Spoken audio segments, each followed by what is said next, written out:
Bangladesh premier লিগের নিলামের পরেও সরাসরি চুক্তিতে বিদেশি ক্রিকেটারদের দলে ভেড়াচ্ছে দলগুলো। এবার সেই তালিকায় যুক্ত হলেন পাকিস্তানি অলরাউন্ডার ইমাদ ওয়াসিম। তাকে দলে টেনেছে ঢাকা ক্যাপিটালস। নিলামের আগেই সরাসরি চুক্তিতে দুই বিদেশি ব্যাটসম্যান অ্যালেক্স হেলস ও উসমান খানকে দলে নিয়েছিল ঢাকা। এবার অলরাউন্ডার ইমাদকে নিল দলে। তাছাড়া সরাসরি চুক্তিতে তাসকিন আহমেদ ও সাইফ হাসানকেও দলে ভিড়িয়েছে ঢাকা। নিলামে দেশি খেলোয়াড়দের জন্য 3,38 লাখ টাকা খরচ করেছে দলটি। নিলাম থেকে তারা দলে নিয়েছে মোহাম্মদ সাইফুদ্দিন, শামীম হোসেন পাটোয়ারির মতো পরীক্ষিতদের।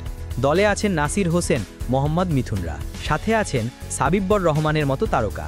বোলিংয়ে লাল বলের অভিজ্ঞ তাইজুল, তরুণ মারুফ মৃধারা আছেন। অলরাউন্ডার হিসেবে আছেন শ্রীলঙ্কান দাসুন সানাকা। বিপিএলের এবারের আসরে সবচেয়ে দামি বিদেশি ক্রিকেটারও তিনি। আছেন উঠতি তারকা তোফায়েল আহমেদ। এছাড়াও আফগান ব্যাটার জুবায়েদ অকবরী আছেন।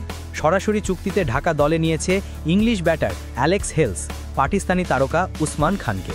সব মিলিয়ে বোলিংয়ে তরুণদের প্রাধান্য দিলেও দেশি বিদেশিদের নিয়ে ভালো করার আশা করতেই পারে ঢাকা। নিলামে ঢাকা ক্যাপিটালস খরচ করেছে 4,31,75,000 টাকা।